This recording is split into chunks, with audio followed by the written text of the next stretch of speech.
Bonjour, donc ici nous sommes en réserve Népal, Tibet, Himalaya. Donc on est passé dans un autre monde et on vous montre aujourd'hui une peinture mobile, donc une peinture qui se roulait. On était en train de s'interroger avec Vincent Lefebvre, donc le directeur des collections, sur la structure en fait de montage de cette œuvre, avec, on le voit, plusieurs tissus différents. Donc ici on a un carré, on a des tissus de remploi, donc des soieries qui sont des soieries damassées avec le décor qui est fait dans la trame, et tout autour une série de bandes d'encadrement qui semblent être comme des petits bouts qui évoquent un rapiessage. Ouais. Peut-être Il y a une allusion au kessa. Alors, ce qu'on voit bien, c'est que ce ne sont pas des morceaux de textile qui ont été faits pour ce premier usage, puisque on voit des motifs qui sont complètement coupés de manière arbitraire.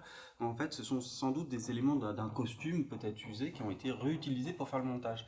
Et effectivement, ça renvoie à une vieille tradition bouddhique, puisque selon la légende, le futur Bouddha, lorsqu'il quitte son palais, abandonne ses vêtements de prince et il va rassembler des haillons, des morceaux épars de textile qu'il va coudre entre eux pour se faire une sorte de toge, enfin le costume monastique. Et par la suite, les moines bouddhistes garderont cette tradition de se coudre, alors parfois avec des étoffes très précieuses, des bandes de tissu pour se constituer un châle. Et c'est un peu l'idée qu'on retrouve dans le montage du Thangka. On voit ici d'ailleurs qu'on a des très beaux tissus, donc des tissus qui sont chinois. C'est une peinture du XVIIe siècle qu'on attribue soit à la Chine du Nord, soit au Tibet oriental. Alors moi, je dirais, voilà, pour mieux faire comprendre les choses d'un point de vue là, occidental, qu'on a quelque chose qui ressemble à une sorte de conversation mystique entre deux personnages sur un fond d'or. On va revenir sur l'utilisation du fond d'or, une peinture en quelque sorte à la détrempe, le support est à nouveau de la soie. Et tu peux nous détailler peut-être, Vincent, les deux personnages qui sont représentés? Alors on a deux personnages principaux puis des personnages secondaires qu'on va peut-être présenter ensuite. Ce sont ce qu'on appelle des bodhisattvas. Bodhisattva, ça veut dire un être, sattva, bodhi, qui est promis à l'éveil. Donc ce sont en fait des êtres de perfection qui pourraient être des Bouddhas, c'est-à-dire ceux qui arrivent complètement à l'éveil, mais ces êtres, par compassion envers la pauvre humanité souffrante à laquelle nous appartenons, décident de retarder leur entrée dans le nirvana, donc leur extinction, pour nous aider dans le chemin de la perfection. Alors, le plus célèbre de ces bodhisattvas, c'est celui de gauche, Avalokiteshvara. Comment on l'identifie? Alors, on l'identifie parce qu'il a dans la main, il tient un lotus, qui est son attribut principal, et puis c'est vraiment le plus fréquemment représenté. Avalokiteshvara, ça veut dire celui qui regarde avec bienveillance d'en haut.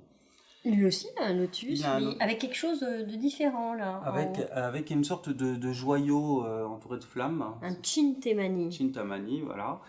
Alors là, on n'est pas tout à fait d'accord, on ne sait pas s'il s'agit d'un autre bodhisattva qui s'appelle Samantabhadra ou de Kshitigarbha. Kshitigarbha qui est un bodhisattva comme tous d'origine indienne, mais qui a eu surtout un certain succès dans le monde himalayen et en Extrême-Orient jusqu'au Japon.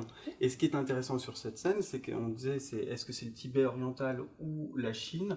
Parce qu'effectivement, au XVIIe siècle, sous les Ming, c'est le moment où le bouddhisme d'origine tibétaine va avoir un grand succès à la cour impériale chinoise. Et il va devenir en fait ce bouddhisme sino-tibétain, en quelque sorte le bouddhisme officiel aussi de la dynastie suivante, un Qing. Alors, on s'attarde aussi sur la qualité esthétique de cette peinture qui est très très grande. C'est vraiment une des très belles peintures de ce monde himalayen dans les collections du musée, avec un traitement des nuages qui est extrêmement sophistiqué. Mais je voudrais attirer l'attention en particulier sur le traitement des visages, avec un jeu extrêmement raffiné sur l'épaisseur de la ligne. Enfin, c'est un grand chef-d'œuvre du dessin, cette peinture. Évidemment, dans une perspective occidentale, on attache les œuvres à des peintres. On ne connaît pas le nom du peintre, évidemment, qui a réalisé cette peinture, mais on va le dire, bien sûr, dans le monde, et pas seulement en Europe, il y a des grands maîtres, et là, on a incontestablement un très grand peintre. On regarde aussi la qualité de dessin. C'est peut-être plus notable, d'ailleurs, sur l'autre main, qui est très bien conservée, ou sur le traitement du pied. Il y a une élégance extraordinaire de la ligne, et puis un grand raffinement dans la pose, des lavis de couleur bleue qui tirent un peu sur le turquoise, qui rehausse en fait simplement ce dessin.